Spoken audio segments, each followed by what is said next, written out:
Well, welcome to the Academy where we discuss and seek a change in long term athletic development. My name is Ben Wellenbach, and I am the dad of two girls, strength coach, and owner of Be Well Fitness since 2007. It is my desire to help educate and shift the way our current culture operates regarding long term athletic development. And I thought it would be fun to combine my love of sneakers, exclusively Nike, with each guest that is interviewed. So I will pair each guest with a sneaker Ooh, from the Nike collection that best represents them. what am I? So today's guest would be easy and make a whole lot of sense to choose either the Nike Ramaleos or Sevilos shoe because they represent the top of the line weightlifting shoe Nike makes. Thanks, Ben. You're welcome. However, I believe our guest is greater than just Olympic weightlifting, which is yet another reason why I wanted to speak with him today.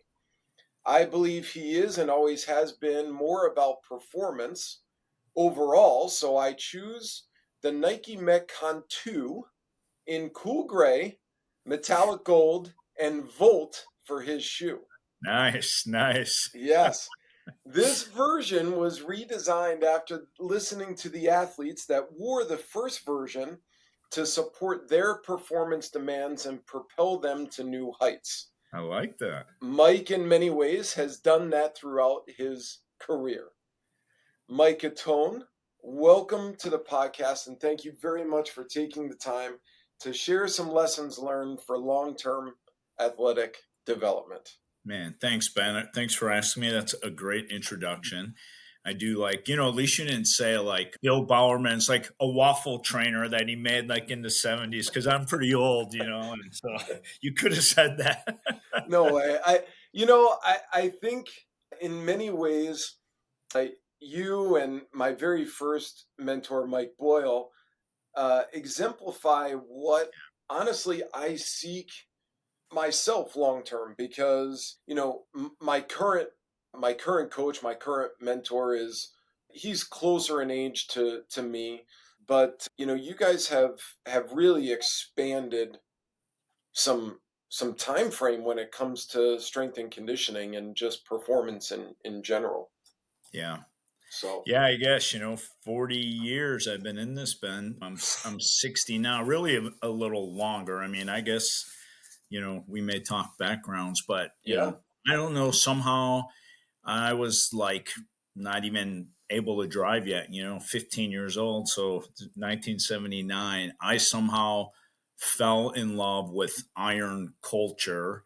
I liked all of it. I mean, at that time, if what was readily available, no internet, kids, oh yeah, bodybuilding magazines, but even then, you may see more like, a black and white picture of Tom Platts and gray baggies doing a good full squat, or, you know, guys doing the splits. There was an athleticism about it, and then certainly Strength and Health magazine was a big thing. And that was a magazine that had, of course, Olympic weightlifting, but it had bodybuilding and then a lot of like throws and track and field.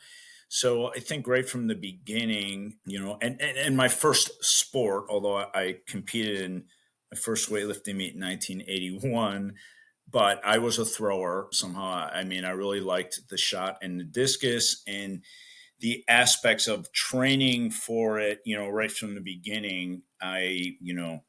Those old pictures of the Soviet guys, jumping over hurdles and, doing back extensions on an old gymnastic horse. Though, of course, I loved the weights part of it, but, kind of from the beginning saw that like this is a full package, so right, yeah. Well, I mean, going back, to really the start, you grew up on the south side of Chicago. that's right. Yeah, You know, you you certainly joked about no internet kids, but what was it's like true. what was what was sports like for you growing up? Was it structured? Was it Yeah. unstructured? Was I mean, Yeah. because you also have siblings too. So, I was thinking about this a lot the other day, maybe in prep even for this, or just in general, as you age, you think about your childhood a lot. yeah. I'm a second generation American. That's it. My grandparents are born in southern Italy or Sicily. They immigrated here in the 20s. And, I think in America, if you're an immigrant, especially then, like sports, what is that? Like you got to work, baby. Like, there's not time for things like that.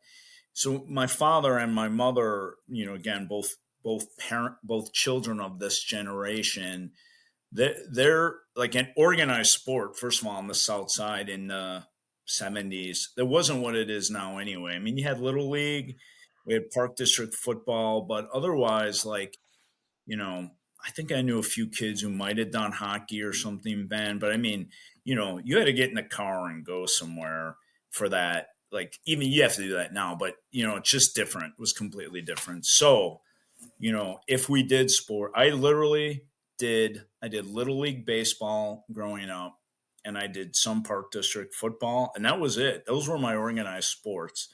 Otherwise, it was left to my free time and what I enjoyed.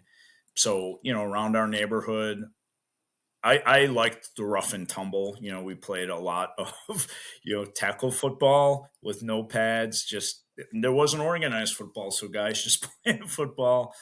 We did. I don't want to sound like Rocky Balboa in the inner city or anything. And it's Mount Greenwood. It was a nice neighborhood, but still the Chicago streets of Chicago. We played.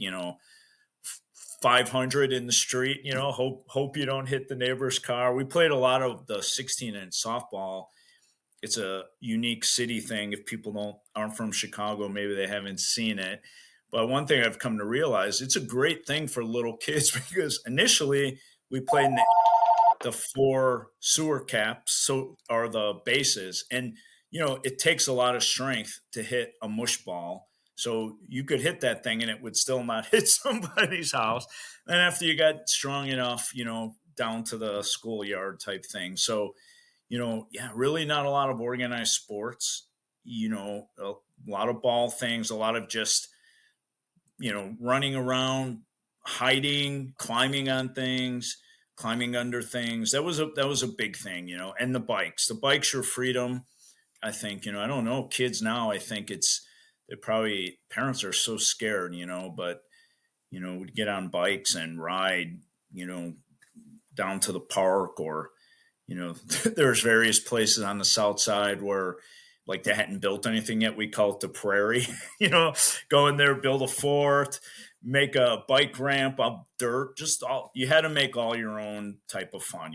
Parents were good, hardworking people. Both my parents, gave us very good upbringings, but just wasn't sports. And then the final thing, and I think my dad, God rest his soul, his like I said, if his father's a immigrant from the middle of Sicily, so like he didn't teach his kid to throw a ball or anything like that because he didn't know how, so like I'm not my dad. Didn't really know how to play catch with us or things like that. So what we learned with kids in the neighborhood pretty much. So and then, yeah, like I said, somehow I got really attracted to the weird aspect of the shot put in the discus, really were my first big, gigantic passions somehow. And right away, like when I'm into things, I guess I'm really into it, Ben. So I started trying to find, like, okay, where's a resource on how, Mac Wilkins, he was the best discus thrower then. How does he train?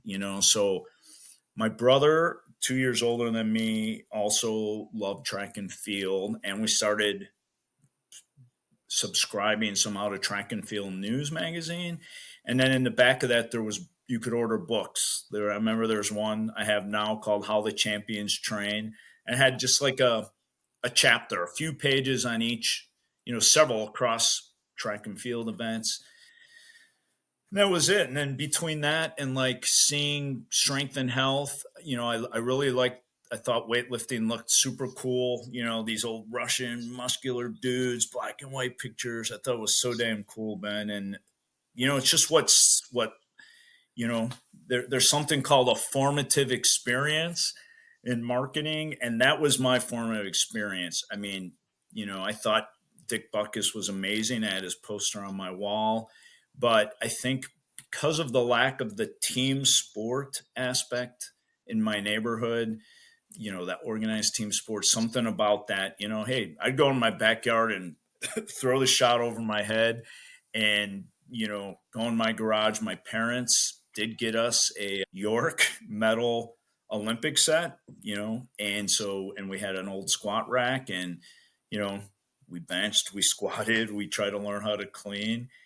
I remember reading, sorry, I'm going off so much here, but I remember reading in that How the Champions Train, the Mac Wilkins, he was gold medalist in the 76 Olympics in the discus.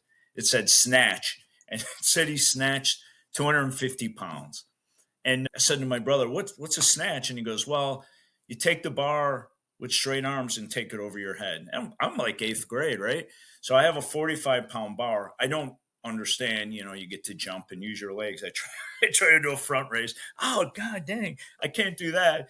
So, we got an easy curl bar, and I'm basically just standing doing front raises. But it was a lot of that. You're just trying to look at a picture, read something, and figure it out. So I think that's probably what gave me the passion to research and read and love it like I still do. So my formative experience. I'll tell you what, it's really interesting because I was my previous guest, Mike Spatola, who was a coach of mine and a teacher of mine. He grew up in Queens, Mm, and he's talking about stickball. He's talking about like the quote unquote sand lot and so much of what you're describing, but his trajectory was much more of the team sport aspect. yeah. Yeah. I find it very interesting, and I guess I want to just touch on this because I wonder, like, can you put a finger on 100%.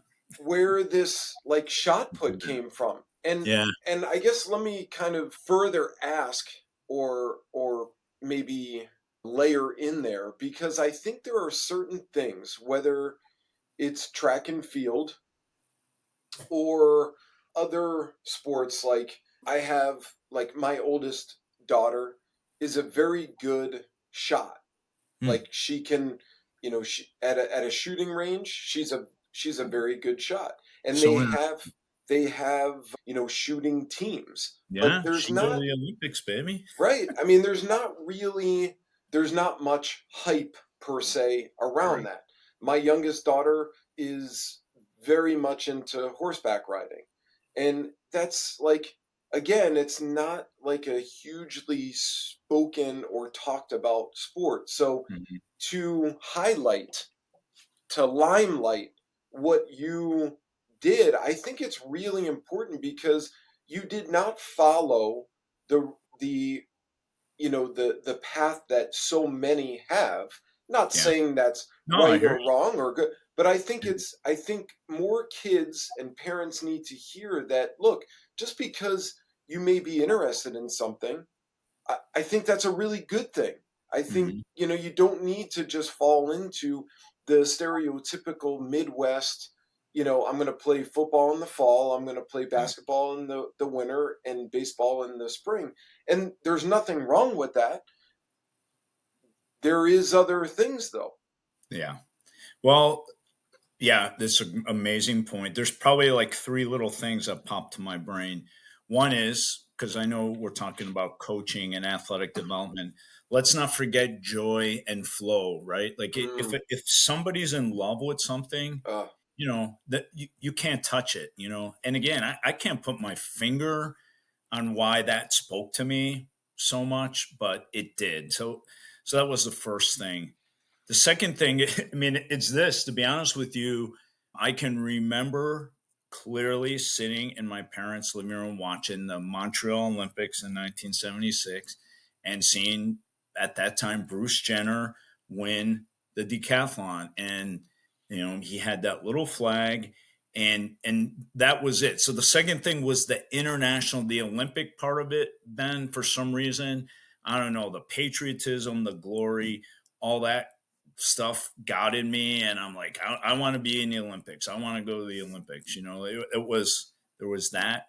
The third thing for us as leaders of young athletes, I had a very bad experience, frankly. So like I played football with my friends.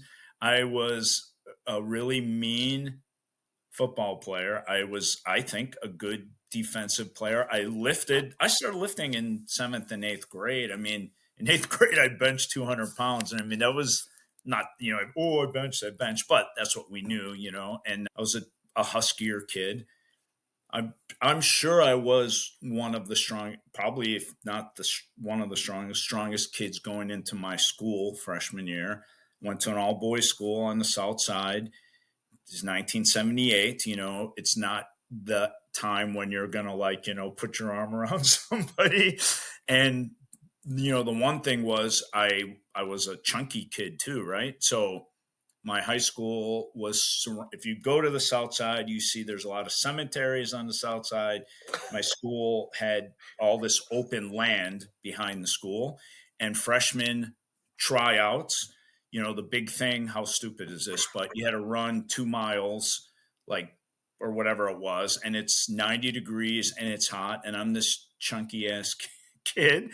And if we just started playing or hitting sleds or something like that, but I'm like, I couldn't run a freaking mile or 2 miles. And the coach berated me, belittled me, and after the first day of practice, they handed out pads, and I didn't get pads on the first day. I'm already like going to be like a third stringer. I remember this clearly.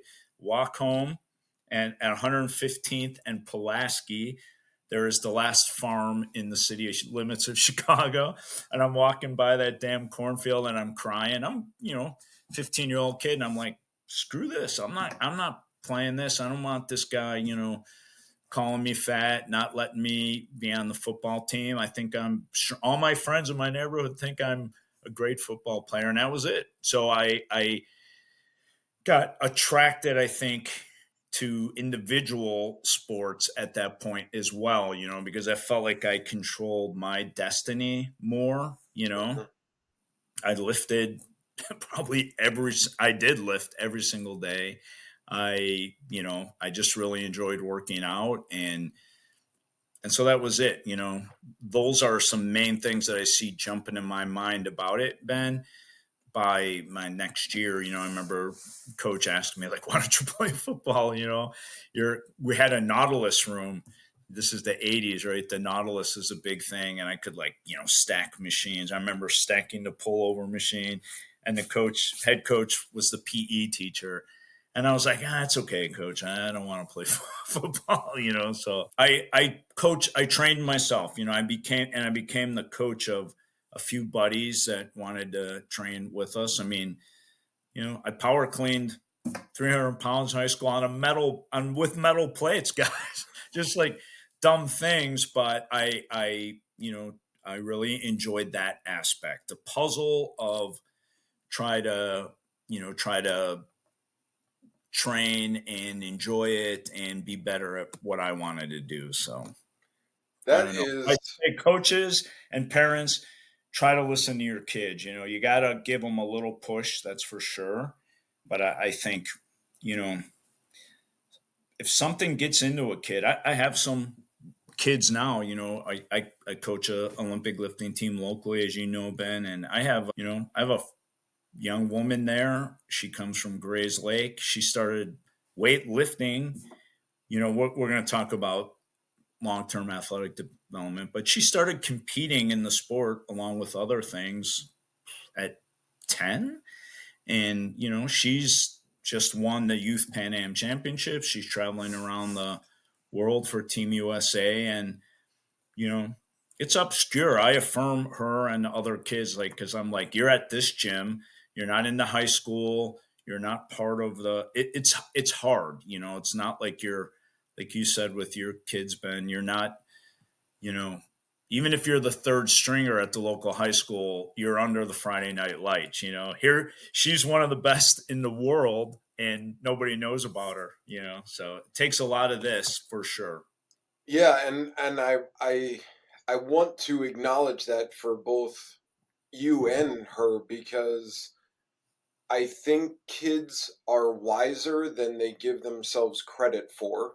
Hmm. And I think it's important for kids to have the confidence to listen to that wisdom because for you, I mean, there are a number of points that we can certainly speak to in regard to that whole entire football situation. Yeah, The absolutely, terrible assessment of run a performance, mile, but run a that mile. doesn't that would be a quick Of, discussion. of course. I think the more operant discussion is the impact or the missed opportunity that the coach had for someone who had the inclination and the want to at the very least pursue Oh, yeah, this team sport. yeah, And unfortunately it was smothered, yeah, but fortunately for us, you like you said, pounding to your heart, you followed it yeah, and you are certainly where you are because of that yeah. and continue to be. So um it actually leads to the next question because in my previous podcast, the notion of nature versus nurture came Hmm. up.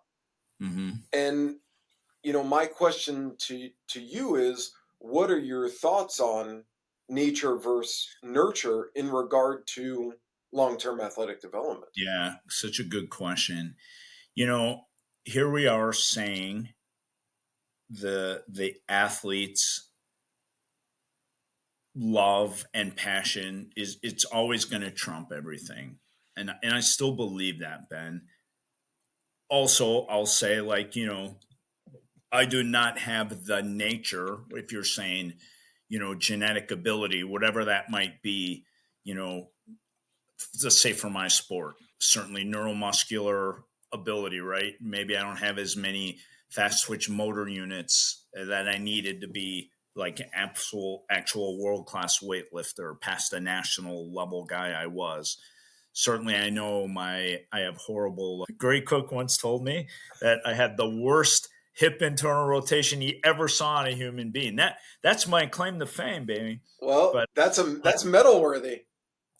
imagine, who I'm sure that's something I had since I was a kid. So, you know I was in a squatting sport, Ben. So, like, you know the nature the nature I probably lacked in some areas. um Not probably, did lack in some areas. Absolutely, my desire kept me in it and brought me to the highest level as a coach. So, back now for a minute. My current role, right? I'm the senior director. I'm the national coach for USA weightlifting, but I'm, high performance director. Basically, if it's a sport program, I run it. We've talked a lot about talent ID, talent transfer, things like that, right? Into the sport of weightlifting. You can find an absolute monster, right? Boy or girl. And what makes that for Olympic weightlifting? Probably mobility, explosion, a mesomorphic kid. You're not going to take a tall ectomorph probably.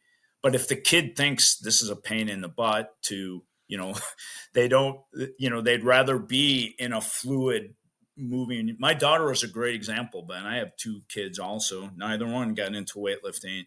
My daughter was a college javelin thrower and an all sports athlete at LHS. She's a team sport kid. She always loved the team sports. Javelin was a great opportunity for her, but still it was the aspects of track and field as a team she loved. So, you know, if a kid doesn't have the propensity to want to go to the weight room, basically, be alone at their skill, even though they may have teammates around them. That's a that's a nature thing. You're probably not going to be able to overcome either. Um, it's difficult. I would say the kids who rise to the absolute top in any sport, they must have a combination, and this is such a complex thing, right? Because Yes. nurture could be a negative, bro. Like, let's imagine you're some kid in an inner city area that had a fight from the day they grew up. Well, that's not necessarily a great way for them to grow up, but sure as hell might nurture them into being a pro athlete or college athlete that's not going to quit on you. From a nature point of view, though, too, you could have all the desire in the world, as I did, but lack the mobility or the fast twitch fiber to actually be at the very highest part of your game. It really sucks. It's sad. I deal with that all the time because I create rankings, I choose teams, I choose who gets funded for the USA weightlifting national team. You love everybody, but I mean, there's something in that combination of the two that makes you be at the top of that pyramid. So I danced a little bit around your question because I do think it's a combination of both. It was a good dance, coach, Yeah, because thank you. let me I guess let me say why, because I asked the question because I needed to take some time myself to answer my own question over this past week. And the you know do I think it, like, what makes someone a performer great? Is it nature or is it nurture? And my answer that I came to was yes. Mhm. Because if you look at, to your point, it's this combination of both. I mean, I'm sure if you looked at your current top performers and Mhm. all of the folks that you have come across throughout your decades of coaching and competing, you would probably have the same answer, that it's a combination of 100%. both. While you're talking, go ahead. I want to look something up to read to you. Okay. It just we last weekend we had a gala to celebrate the 2024 Olympic team, Yes. and we, as you may know, had our first gold medal in 24 years on Olivia Reeves. And as a young woman, like, you know I think grew up in a very nice upper middle class home. She's very cerebral. She'll tell you she started lifting at about 10 years old, and that's really what she did. And I always said, being with her in an international competition, now, is the nature there? Yeah. We had junior camp. She has the highest vertical jump of the whole team. Her fast twitch fiber, I haven't done a biopsy, but I guarantee you it's off the hook. Just from a strength point of view, she squatted. I had to talk her, Ben. You would love this in your philosophy. I had to talk her into starting to use a belt in 2023. Dude, she squatted more. Now, we only squat like to train snatch and clean and jerk, right? It's not our sport. She squatted more than the world record in the junior powerlifting age group, with a good Olympic straight back. I mean, she squatted 215 kilos, so 460, weighing 150, ass to grass, boom, with no belt and no knee wraps on. So definitely the nature's there. But I always said, like, I got to meet her parents and spend time talking to her parents because there's something there. I met them at the Olympics, but didn't get to talk to them that much. But in her speech, she quoted her mom, who said her mom's goal was to raise women with ambitious character. So, boom. I mean, nurture is certainly a big part of our game as coaches. I mean, it just is, like, there's hope for everybody. You work and develop everybody. It's why we have sports psychologists, and we have, you know, resources for young people. But, when you get that magic combination, get out of the way. Yeah. I My mean, girl, my woman Tara, she was the first women's medalist in the Olympic Games. She won a gold medal in the 2000 games. She was like, I remember strictly an experience at our weightlifting gym here in Chicago. We were down in a Chicago Park District building, Sayre Park, dirty, grungy, only place in Chicago to do Olympic lifting at that time. She's trying her first. I mean, the kid weighed 110 pounds. She's trying her first at 70 kilos, I think, like 155-pound snatch for the first time. She she misses she misses it, and she missed it. I think weightlifting is very safe, but every once in a while, like every sport, she missed the thing behind her headband, and it came down on her and just drove her to the ground. And she got up and she got dirt and wood chips on her face, and she's crying. And I'm like, oh shit! Like, I'm hoping the kid's not hurt. And I go over and I'm like, it's okay, dude. Don't worry. Like, we'll get it next time. She's like, no, I'm doing this. I'm doing this again.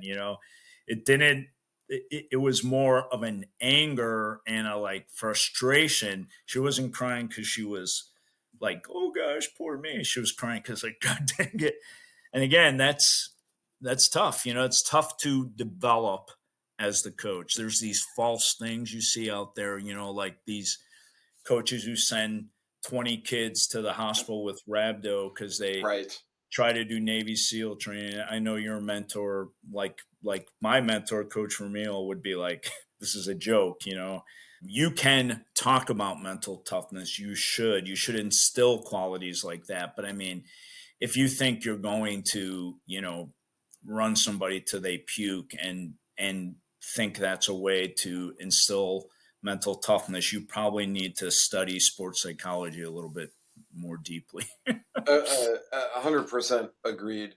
I just think, I had let's say, a handful of questions, but as you're talking, what's so interesting is that there's this connection between Sire Park that they were talking about.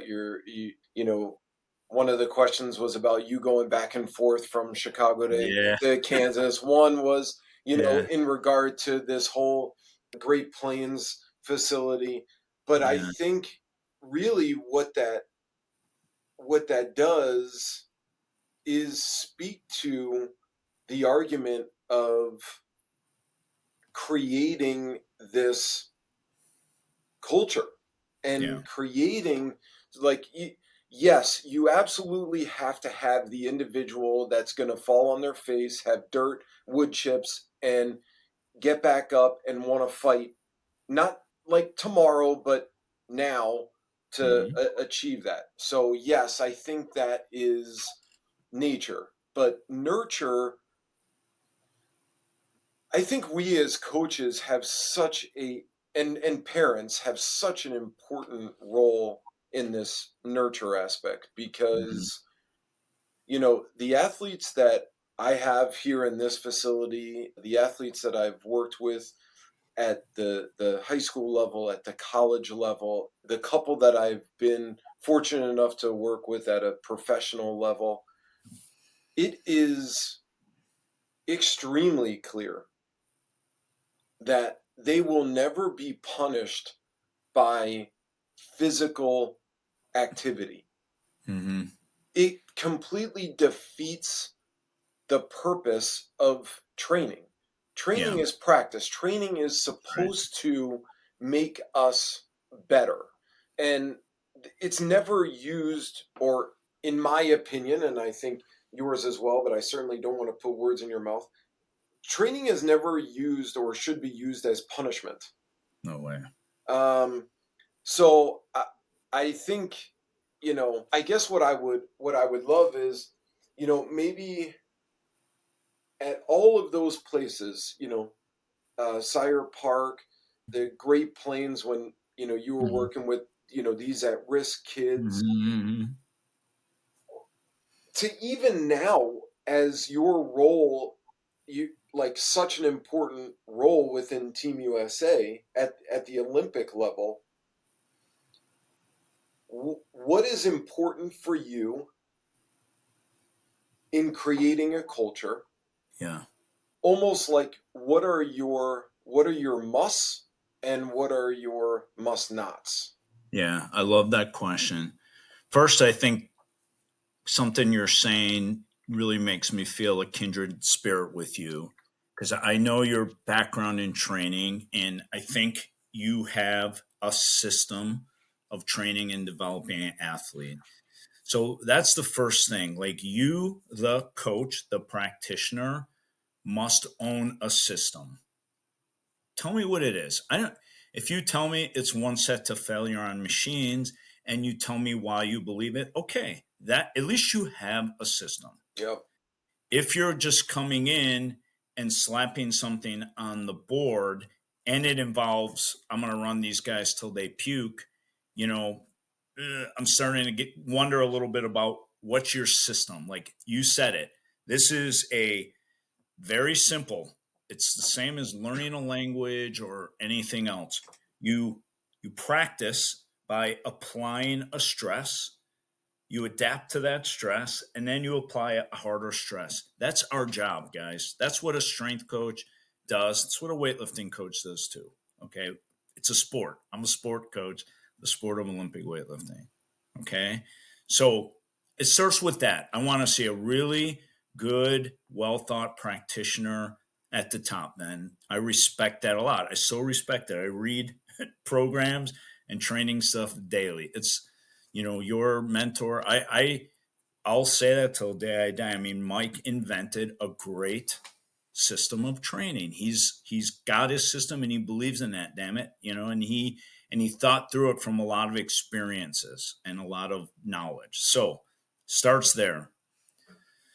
Second, I think then is although we're obsessed, I talked about leading with the physical part. Then I want to see somebody transcend that because I gave a talk at a Perform Better clinic several years ago, and maybe I offended people because I said I don't like us to have the term trainer because it connotes to me more like a dog, a dog trainer. Like you're a coach, you're a professional, you're a practitioner.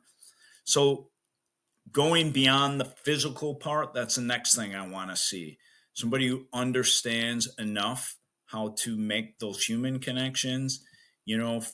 Everybody comes at this from a different place, and more it's a complex society we live in a lot of different ways. So you know you got to have empathy, you got to have love, you got to have patience, you got to have those things. So I want to see that as well. Communicator, I think, obviously really important. You can concisely give a concept as simple as doing a good push up. It takes some explaining to a start for a sprint to taking.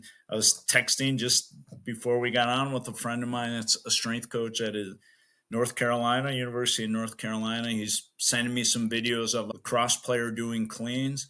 You know, Imagine you're in a room of 20 athletes, as a lot of us are at once, teaching them a hang clean. My gosh, you better have some clear, concise, good communication skills. So those are the first things I look at.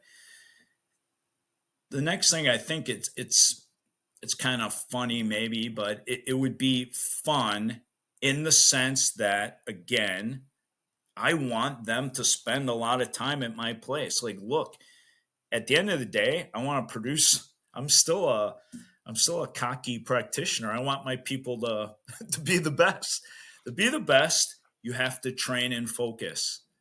To train and focus, you got to like being there. It's got to be fun to some extent. So, how do you do it? It doesn't mean it's like, a silly place where there's no organization, but, be able to crack a joke, be able to say, it's Ben's birthday, like happy birthday, whatever. Be able to do some of those things, I think, really important. It's not the military, for gosh sakes. Even at a highest level of sport, it's not that.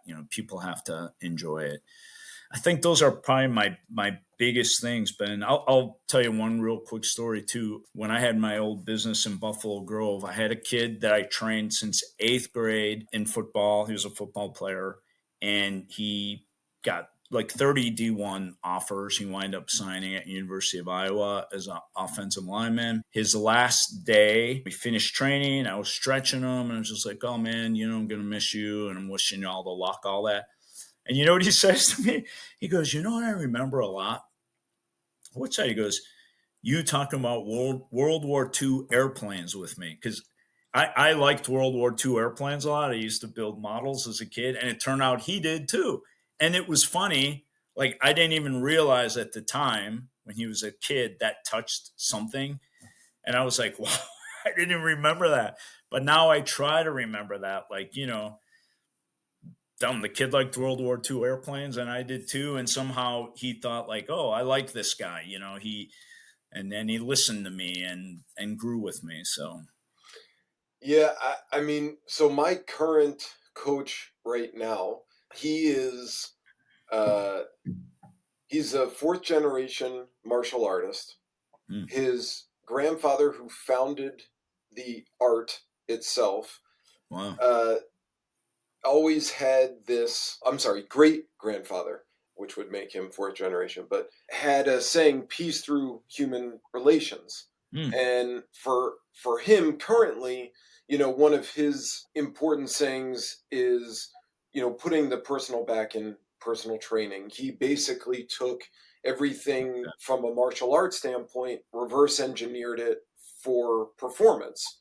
So where there would be susceptibility for a break, now the inverse or opposite angle of that would be then quote unquote the strongest.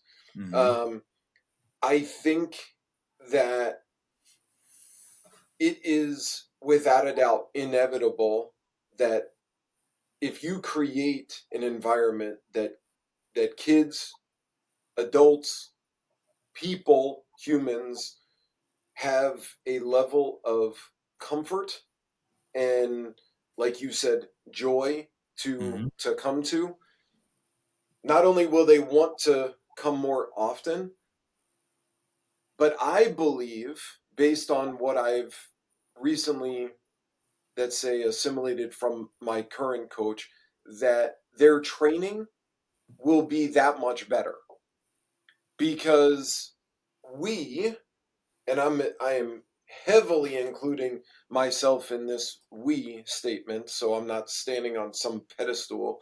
We carry a lot of baggage as yeah, humans. no doubt, bro, absolutely, And I'm sure you've experienced this, but I know I experience it myself on a daily basis for me, but I see it every day with kids to adults. If you're coming in and you've had a great day of school, or you've had a great day at work, or a great night's sleep, your training session is automatically better. mm-hmm, And I'm not saying better like, oh, we did 5 more pounds or 10. Like, it doesn't have to be, let's say, that objective.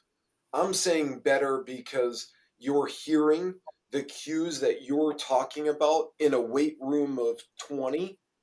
mm-hmm, You're hearing those concise cues better. You can hear coaching better because you're not dealing with the noises per se, or as much of the noises in your head. that's right, So yeah, I mean, I think all of your points are excellent. I actually, you had mentioned something early about Coach Vermeil, yeah, yeah, and one of my questions, honestly, more of a, I guess it's more of a personal, inquisitive question. yeah, But yeah, yeah, you came off such a unique experience in 2000 yeah, with the Olympics, yeah, and then you decided to, let's say, like, maybe from the outside, take a little bit of a detour and work for the Bulls for the under strength and Coach conditioning, Vermeil. yeah, So, was yeah. Was he the most impactful coach you've ever had? 100%. Yeah, he Ah, still is. I call Al. Well, first, I'll back up for a second, Ben. Like, you know, keep in mind, even now, to yep. say I want to be a professional weightlifting coach, it's kind of tough, right? Now, this day and age, if you open the gym, and included, because, the barbell is a part of a lot of functional fitness programs, sports performance for sure, CrossFit for sure. I know some people who are making a good living. They're training people online, maybe through like Train Heroic. They got people coming to their gym. They're probably also adding in fitness classes and things like that. Okay. But, from in my background, if you intended to do this as a living, it was strength and conditioning 100%. And also, there wasn't much of a private field at that time, just like Mike. I mean, I think Mike started at Boston University, right? Or That was Boston his. College.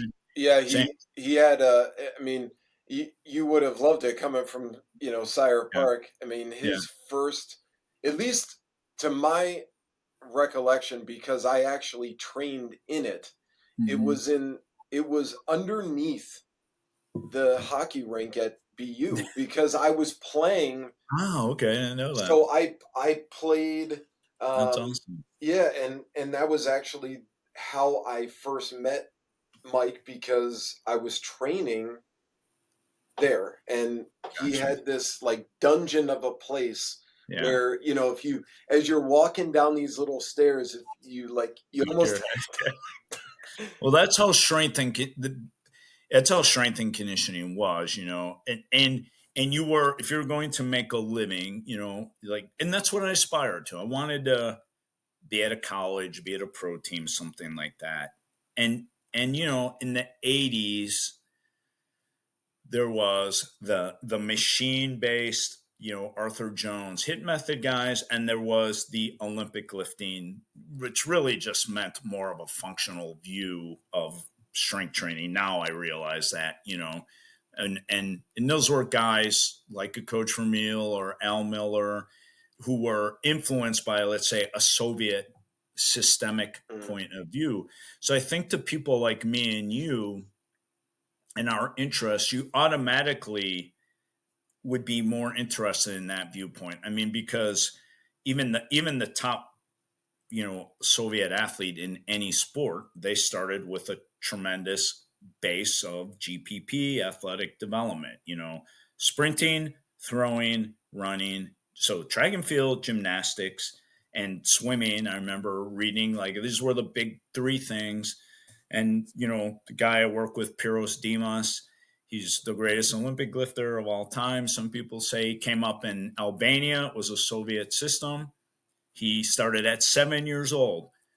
Monday, Wednesday, Friday, he air quote lifted. Really, what he did was learn, it was technical.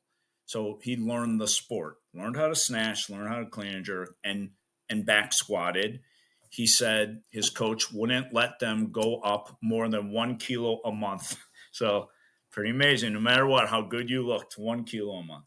But then Tuesday, Thursday, Saturday, they went and ran in the field. They jumped over hurdles. They wrestled. They did gymnastics.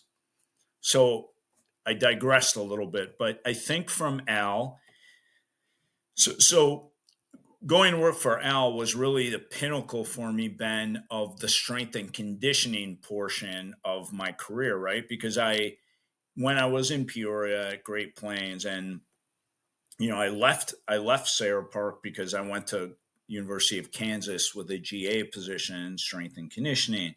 So when I was in Peoria, I went and worked for Bradley basketball. So that was really how I started to meet Al. He was interested in my knowledge of Olympic weightlifting. And of course, I was interested in learning all about training basketball players. And I think just things I talked about of a system.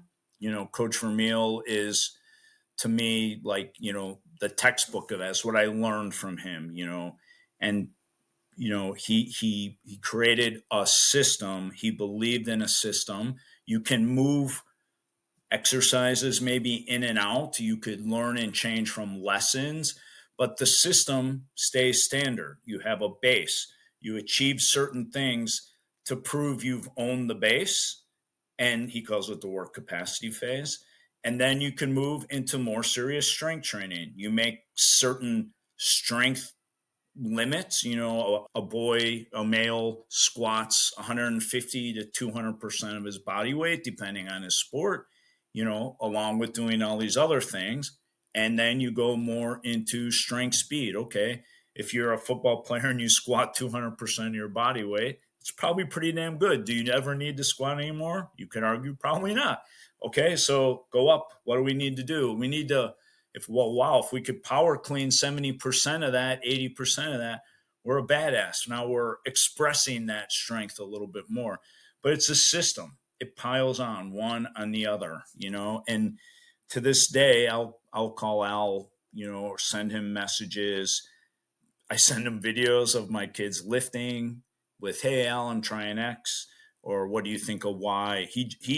He can, his insights and his passion are still so there. Ben, it's amazing to talk to him. But I think, that's a man who came up, playing multiple sports, um, went more onto the strength and conditioning side. But his brother's obviously in the Hall of Fame for the NFL, and understands the sport aspect and the strength and conditioning aspect. I think a coach, a teacher, and he's the kind of person that I think we should try to aspire more to be like. Mm.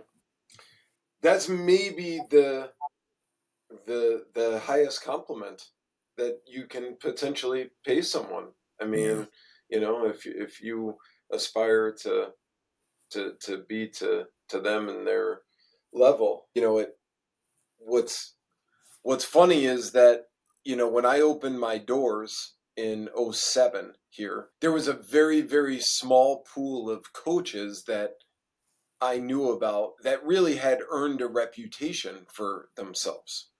There was yourself, Poliquin had a facility, and Synergy with John McNulty. yeah, with John, yeah, A- As that was really kind of that was yeah, it. yeah, And my desire in '07 was to earn a spot, level up, and really be amongst the best of the area. yeah. And I think when you talk about Coach Vermeil, I think again it goes back to how critical and important good coaches are, because No doubt. not only should they inspire you as a potential mentee, but they should also aspire others around to. My current coach has a saying, rising tides rides all ships. Raise the ships, yeah, And for sure. I I love it. I feel like I use it often because Hmm. you know it my athletes, my humans that come in this facility only help me be a better coach, and Yeah. I can only hope that I help they be better performers. Well, Ben, you made it almost 20 years, buddy. You're getting close to 20 years. And, Yep. I think people got to understand, if there's something, whenever I get a chance to talk about it, and this isn't long term athletic development, um, and I we, would we still, argue. I, we still got to talk about that a little bit. yeah. But, coaches, like okay, part of my job in USA weightlifting, like I try to my best to be an advocate for the men and women that are producing the members of Team USA. This shit is difficult. You work in your own facility, like you only depend on yourself. You're not at a high school, a college, or something like that. And it's a complete passion play. Like, can you see doing anything else as hard as it is sometimes? So I just affirm people trying to do this. I mean, I've tried to do every aspect of it. Even when I was working for Coach, I mean, Coach Vermeil, I was the second assistant. And, I was working for Vermeil Sports and Fitness, who was contracted to the Chicago Bulls. So, I mean, I had two kids at that time already, and I was going to people's house at night to do additional personal training and stuff. Like, it's a hustle, it's a grind. A few people can make it to some whatever major Division 1 level where they're getting a giant salary, but you know you better be able to take your satisfaction and you know your ability to look in the mirror and feel happy with your life from the fact that you're doing what you're passionate about and you're trying to help in whatever little way you can some other human beings, just like you just said, because otherwise you know it could be very tough. I remember, Ben, when I had my gym, it we live, if people don't know where Ben and I are, I mean, it's a very upper middle class town. It's a great town. I love this town, but I mean, there's some insane houses and money in this town, and I go to a cocktail party or something, and it's like this guy's got a Mercedes, this guy's got a Ferrari, they're big pharma executives, and I'm like, oh, I own a strength and conditioning business. I got to go because I got a client, and if I don't train this person, I ain't getting paid. It's so different, but I hope that talks like this will help people express that passion. I've thought a lot. I'm Italian. I love food. I love music. I don't think, for example, I'd probably guess this for sure. Most kids, Led Zeppelin, whatever, they start a garage band. They love that freaking music. That's their start. Okay, they become zillionaires. They become gigantic icons, but it's because they had a passion. My favorite actors, De Niro or Scorsese or Joe Pesci or these guys. I think they probably tried to be just the best damn actor they could be, and the rest happened. So, you know, try your best to be the best coach, strength coach, human performance specialist you can be, and really try to take, comfort and enjoy that. And the good things will follow, hopefully. See that right there, and look, we've been at it for an hour. Uh, Everything that we have said is all long term athletic development. Yeah, I think you're right. I It think you're it right. it absolutely is, Coach. I mean, I just think that I laugh when you talk about like going to a cocktail party because you know You live it it is too. You live it it, yeah. is it is so Yeah. uncomfortable for me. Oh, you have that cute little gym over there on Well, Peterson Road. Yeah, I know you. so what always happens? Here's the like I'll run the scenario by you. Oh, what do you do? And I said, well, I'm a strength coach. And my wife goes, he owns a gym. You know, Yeah. I don't Yeah. talk about it. And they go, oh, I usually do. Like they have like a plate, and they're like, oh, I usually don't eat this. I usually have Yeah. like such. And I That's go, right. That's another. yeah, That's right. They and I start go, that. look, I I don't care. I just It's want to enjoy myself. Let's talk about politics. why don't we both share an ice cream together Yeah, and exactly. like have zero judgment, because Yeah. really at the end of the day I pick shit up and I put it down. Like Yeah. that's my No doubt. job. But No doubt. okay, so I would say one kind of maybe last, maybe career question, Hmm. um and it's Gatorade related. Yeah. What was the attraction to shift Yeah. away from the gym Yeah, for sure. because I don't want us to contradict ourselves and I know. say, You're right. I did. And I am going to contradict us a little bit. but I I don't mean, think it is. I yeah, bet you there is a connection there, yeah. and I'm just interested to understand it. First, yeah, I will say this. We talked about passion. We talked about, I did sell my gym to take that job 100%, but this is after, you know, 7, 8 years of, even now when I look at my family QuickBooks, I can see there was a couple entries where I borrowed money from my brother, to pay my mortgage, for a bad month. We got hit with an economic downturn. And I mean, it was about the year you opened your gym, Ben. You were a tough man. It was around 2007. It was brutal. And yeah, it was, I had 2 kids. And honestly, like just trying to think, is there a way I can? Here's another thing we balance, our families. My wife and I would talk about this like, okay, it's one thing to get hired again to be the strength coach, name it, Cleveland Browns.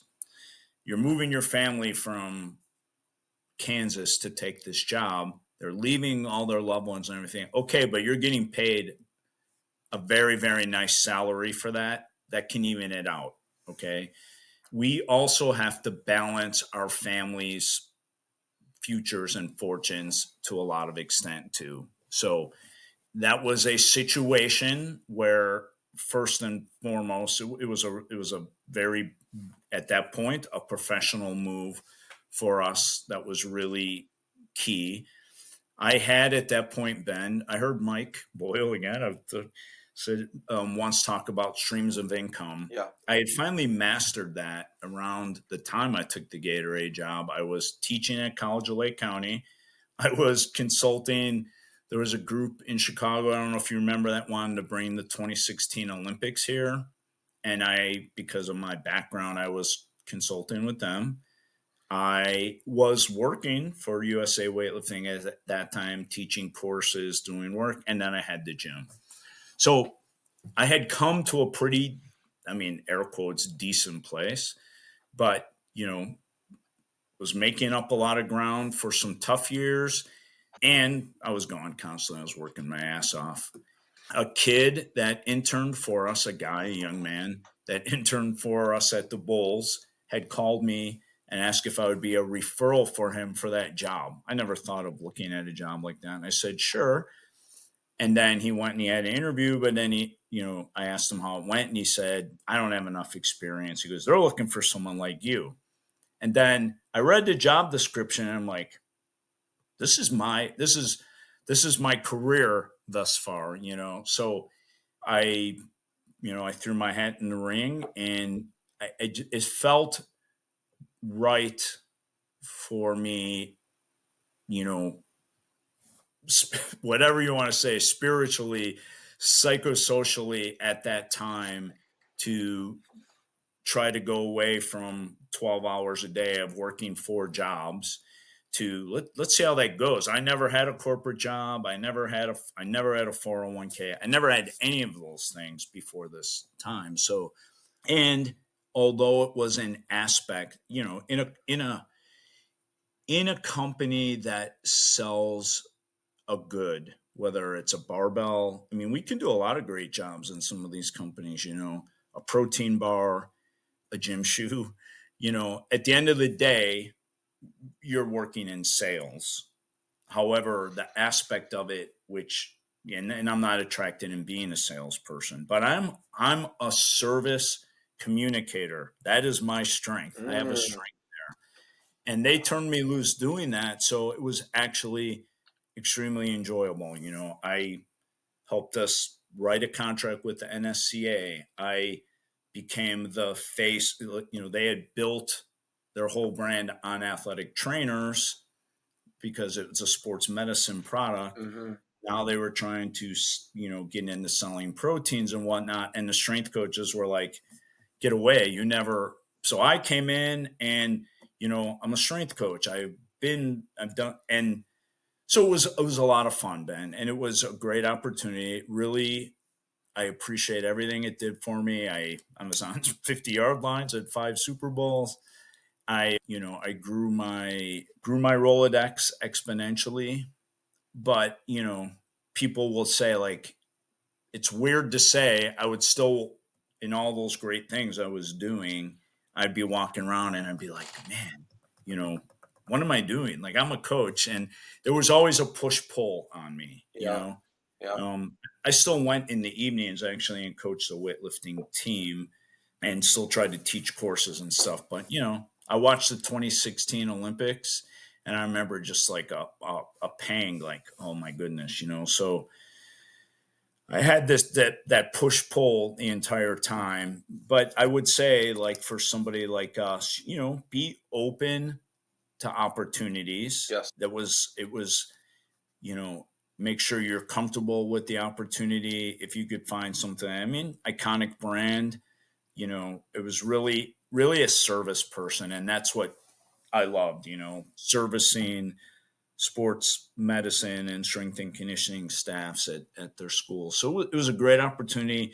But it'd be funny, Ben, like, I'd go to whatever Hallis Hall or whatever, some MLB team, and okay, you need XYZ, and then I just sit in the strength coach's office and bullshit about training. Well, that's what made me good at my job, because if Yeah, hey, you take those guys out for dinner or whatever, and you're just talking about history of what they do, yeah, and so you can put things together sometimes too, yeah, in our and still be fulfilling your passion. So I got really, I was not looking for another job. USA Weightlifting recruited me back in 2017, and one thing I had not done was been, not a personal coach, but the head coach of the team going mm, to the Olympics. You're 3 years out from Tokyo at that time. Who knew COVID was going to hit? yeah. And I'm like, oh, here we go. Like, I can't. I try to leave and they pull me back in. And but it was great. It was a good transition again back. So very fortunate. But I would say at that time, yeah, those were the moving factors. An amazing and weird opportunity I didn't really think about, that hit at a time when I was like, you know, this could do a lot of good for my family. Yeah. I think, I think being open to opportunities is good for any athlete. I think it's good for any parent. I think it's good for any coach, any organization, quite frankly, Hmm. because, changing is a risk. Yeah. And my bet would be of the athletes that you have come across that are exceptional, they're also risk takers. Hmm. And to do great things, there's a level of risk that needs to be taken. you For you've got sure. to you've got to make the jump. And quite frankly, my impression of your answer or your decision to go to Gatorade is, we were talking prior to us going live on the podcast about, kind of why I started the podcast, and it was to essentially seek to step outside the four walls of my gym Hmm. to help educate and step into an arena to actually make a difference that's a on a greater scale or capacity. Yeah. And I see that very much in your choice in Gatorade. You Yeah. stepped into an arena where, like you said, I mean, you would be working for an iconic brand. And because, see, I think, quite frankly, whoever's idea it was at Gatorade was genius, because Yeah. really what they did was, instead of hiring, let's say, a fake, Yeah, MBA, an MBA or something, you know. They legitimately hired someone that was going to speak the language of the very people that didn't trust their product. Right. And I like, to me, one of my ultimate like goals is I want to be in service and of service to Nike in some way, shape, or form Hmm. because I, so I love the whole story. I love, I've got this bookshelf right in front of me, and I've got Shoe Dog, and like Yeah. I It's have this a great huge book. Nike book, and I love sneaks, but ultimately, what I love is the culture and the history of why That's Nike right. came to be. Yeah, that's right. Even the name Nike and the swoosh and like just all of it, right? I also think that in their history, they've done a good job of re engineering, hence the shoe that I've, paired for you. I also think they missed the boat with a number of things. Yeah. And I really want to be reflective of their brand. They are, it is built to the exact specification of championship athletes. Yeah. Well, we should have training that is reflective of that. We should have, they I think that there is improvement there, and I genuinely, again, like the podcast, I have no idea where it's No, gonna I go, yeah. but I have no idea where it would go with Nike. But I genuinely just I think that I could be in and of service to it. But Yeah, I think that's exactly what you did for Gatorade. sure. We can learn from the story of brands, you know. I and what they do. I mean, same thing. Read what's the oh gosh, oh now I forgot. I read it when I first got hired. There's a book about the history of Gatorade. It's fascinating, you know, the doctor Mm, who invented it, you know, going to work with the Florida Gators right, and right. super duper interesting, you know. And I used a term I learned there that, you know, foundational experience, you know. And I remember talking to, gosh, I'm getting old, Ben. I'm forgetting names now. It's one of our MLB athletes, Maurer, sorry, Joe Maurer, Okay. and he was talking about when he was a kid going to baseball. His mom would stop at 7-Eleven and buy him two grape or whatever Gatorades, right? So now the man, like that's his deal to this day, you know. So okay, that's branding, that's marketing, but what's your opportunity too in your job? I think that's another reason, you know, you don't get that many chances. Look at what that football coach did to me on that first day of practice. I That's was right. like, screw this sport, screw this guy, screw this school. It really hurt me, you know. I felt like such an outcast and Yeah. outsider. Yep. So, you know, we, and I'll still say we, like, you know, especially on the private market side, my God, like, you know, you can't really afford to blow it with a potential member. And isn't it better? You know, I look back at some of these kids, I almost feel guilty. I'm like, man, I trained that person for 7, 8 years. Their parents paid me tens of thousands of dollars. Like they really invested a lot in that child with me, Hmm. you know, but you gave them an experience that they believed in and somehow were touched by. Yeah. And now, even if it's not, you know, you're like for you, Ben, you're on the private field. So my neighbor I sent to Ben, and they talk highly of him all the time. But let's say you're paid by the institution, it's the same thing. I Yep. mean, wouldn't you rather, you want the athletes to want to come in there, to That's right. feel engaged, you know? And I felt that, you know, when I worked for Coach Vermeil, especially in the beginning, the strength and conditioning of the teams were so legendary, and the Yes. strength and conditioning was legendary. What they did, Yep. everybody knew about it. Yep. You really felt you were a part of something, Yeah.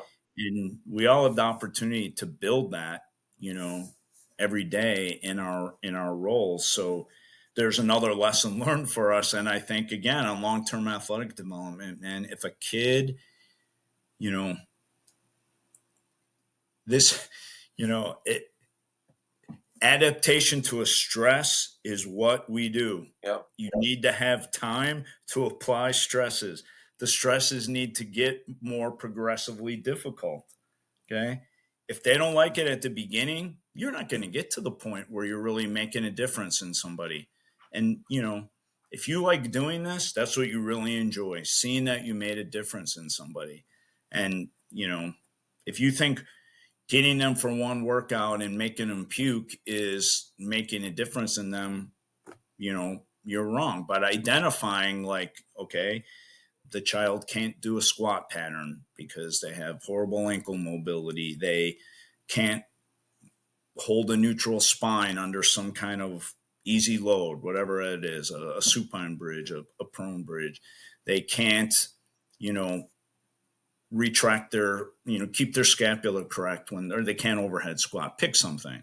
Okay.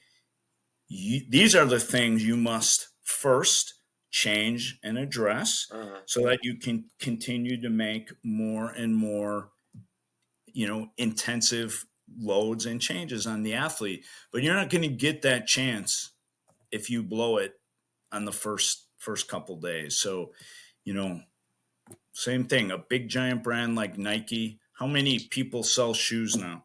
How much competitors? You ever watch Shark Tank? Like, I'll watch Shark Tank and I'll see someone come out with an electrolyte drink. Oh, we're going to change the market. Really? Good luck to you, or a shoe. We're going to change the market. Good luck to you. Because brands like, Nike and Gatorade, they've been there. They've gone through a test of time. They've shown that they have a solid product that people trust. That's us, guys. Try to be that person if you're gonna feed your family and also enjoy what you're doing. Yeah. Yeah. Ben, Okay. who would have thought we were gonna make that connection today, buddy? So Companies need to hire us. That's what they need to do. there you see. Talk about these things. Look, I think honestly, Nike does it to an extent, but I almost think that the ambassadors, the quote unquote ambassadors that they have, I I, I Sorry. think I think that they can showcase themselves even more so. Yeah. Okay, so we are to the last three questions. Okay. All right. Blame me. I'm going to loop in a current coach of yours right now, who is Will Fleming. Oh yeah. Yeah. So Will and Coach Dose, so Robert Dose Yeah. Remedios, They're good buddies, right? they are, and they are working on, or based on their response back to me on Instagram, they are working on creating a protocol or a Mm. series of protocols for youth development, long term athletic development. Mm-hmm. Um, I'm excited to see what they come up with. I've actually invited the two of them on, but they've given me the Heisman so far, which is fine. Uh-oh. I'll tell Will we talked. But that I'm not so uh, concerned about. What I'm concerned about, or I shouldn't even say concerned, what I'm interested in is we have this thing that my coach has created: rant, rave, and resolution. Hmm. So what I believe we are, we all have these three at some point. The reason why I bring up Will and Dose is because they would be something that I would certainly rave about them. Just the idea or thought that they're coming up with protocols for this youth development is exciting, and it propels toward a resolution. But in our current state of youth sports, of even all the way up through the professional ranks and Olympic Mm-hmm. ranks, what what do you want to rant about? What are you fed up with, irritated by, frustrated, upset with? What do you want to rave about? What are you Yeah. excited, in love with, looking forward to? And what would your resolution be from an actionable step standpoint to help us just all be better? Yeah. Oh, I love that. Okay, I'll start off with a rant. I'm Yes. Italian. You want a rant? Yeah. Um, bad. So working out versus training. Oh, That's my rant. amen. That's my first rant. Whew. Selecting exercises that a human being, could be an adult in a CrossFit class, could be a 9-year-old, in an athletic development class, are not able to perform correctly, and forcing them under load, and that load could just be fatigue, into trying to do. Okay, that's probably my biggest rant. Sport specific training goes along with that. You and I talked about that in the beginning.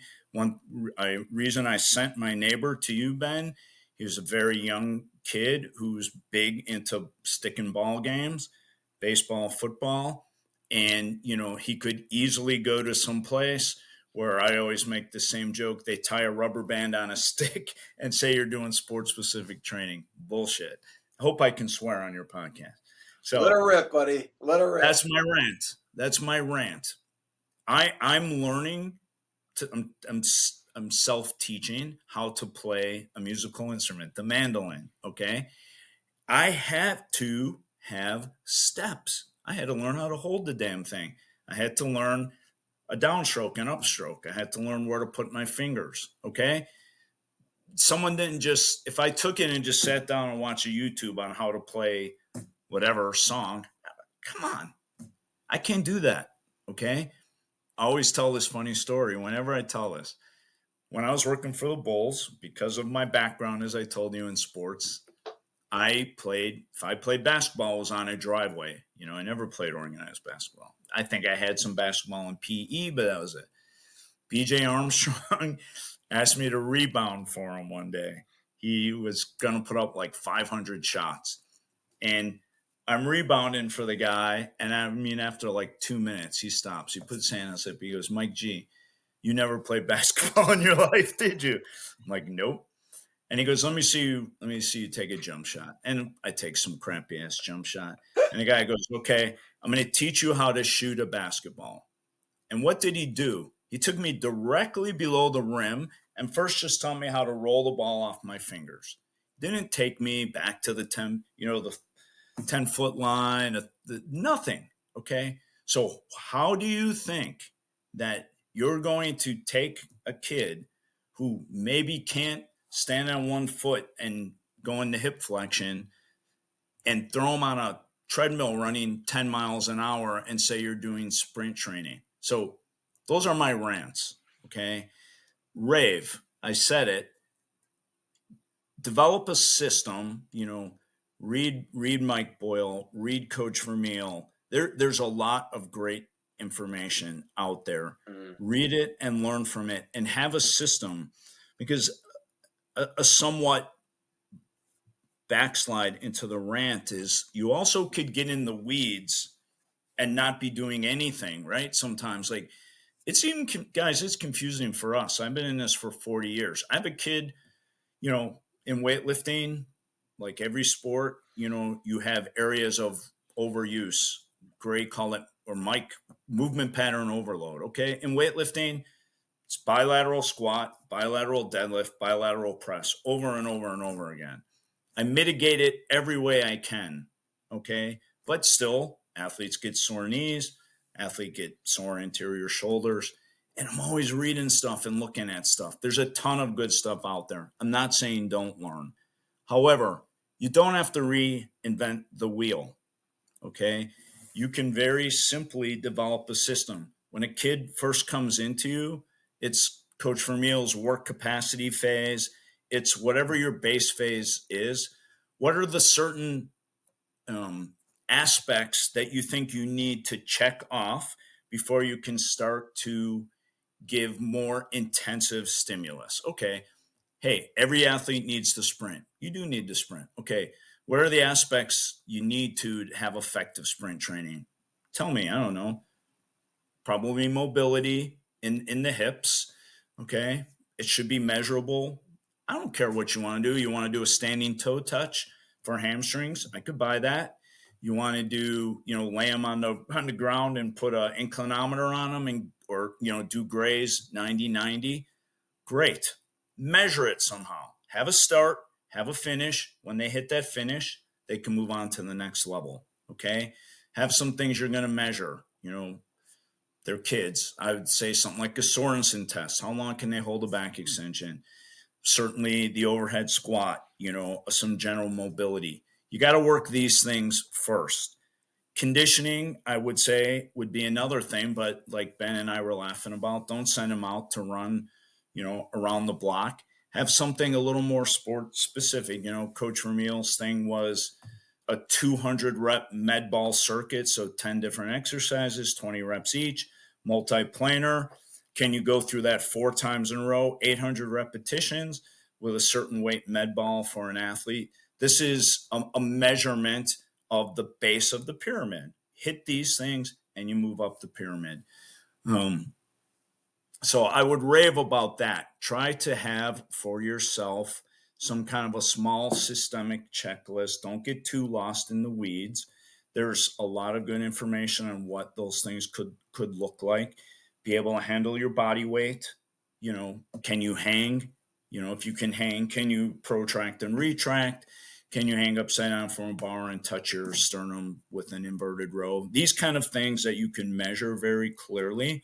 When they get them, you've knocked off enough on that first round of the athletic development where you can move to the next round.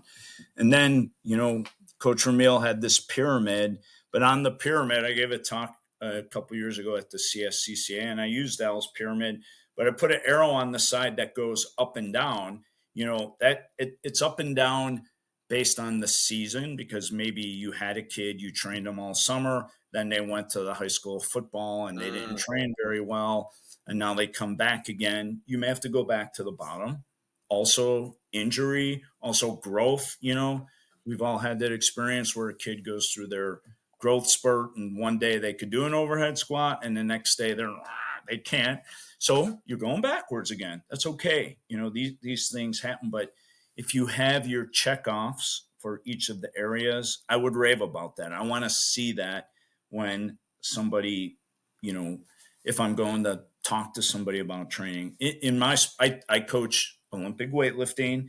Yes, I have 9 and 10 and 11-year-olds learning the sport. Do 9, 10, 11-year-olds learn lacrosse? Do they learn football? Do they learn basketball? Hell yes, they do. It's a sport, okay? But what does it mean to me? In basketball, you wouldn't start teaching some massive, I don't know, the triangle offense until the kids knew how to shoot, okay? Same thing on my sport. If you can overhead squat, you can front squat, you can have a neutral spine off the ground in like a start position, I can start to teach you the sport of Olympic lifting. It's not necessarily the progressive overload tool yet. I'm teaching you the sport. I want you to do it correctly, beautifully. I'll load other things. Lunging, prone hold, Sorensens, again, pull-ups, all these kind of things that I'm loading as I'm teaching you Olympic weightlifting. So it's the same as teaching any sport. have a base, knock off the pyramid, and move up the sport. So I think I ranted a lot. Did I rave about anything? I Yeah, raved about. I you did. You had a good rant. You had some great Yes, raves. You had I can some rant, baby. you had some great raves about systems and Yeah. testing and retesting. So the last thing is, what is the proposed resolution? How do Okay. we, like, what would the advice be, the lasting advice? Take time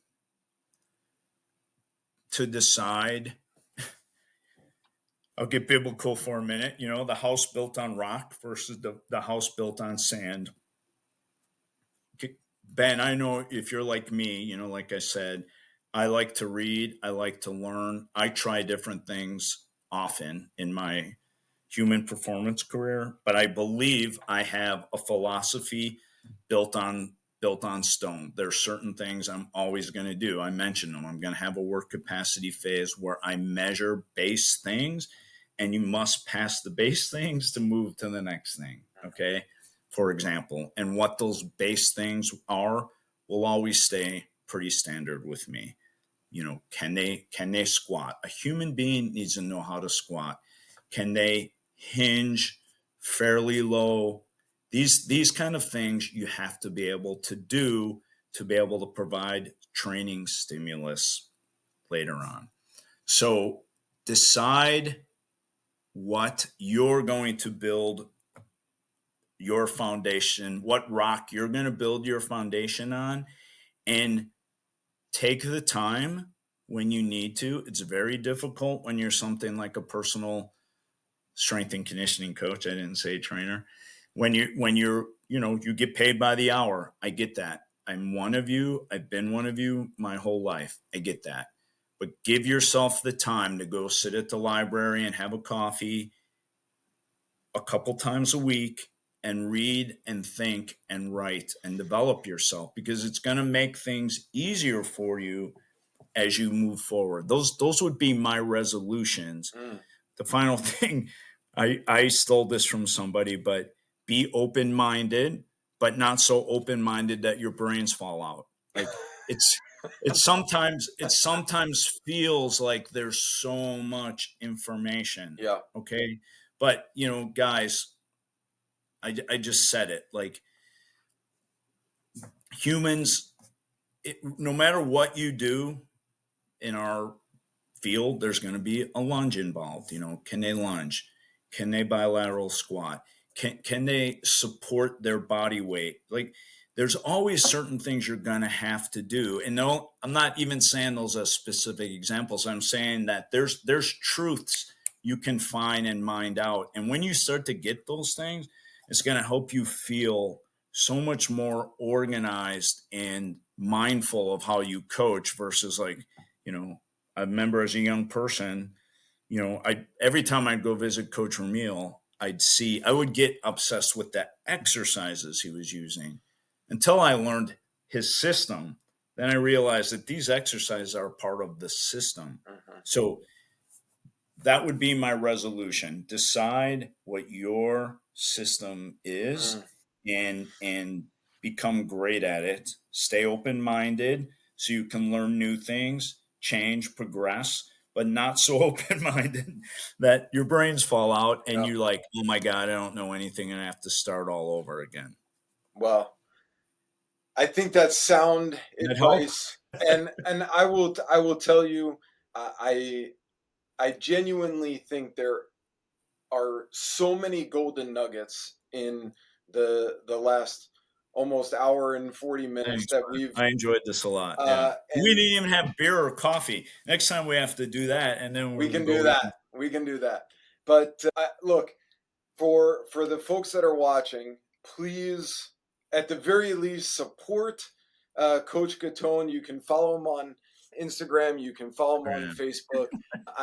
I, I hope that you can be inspired behind his story and the story of USA weightlifting, and the folks that are not only coaching with him but also the athletes that are seeking to represent our country at the various Olympic Games. So, Coach, I deeply appreciate your time, your energy, your wisdom, and we are better because of it.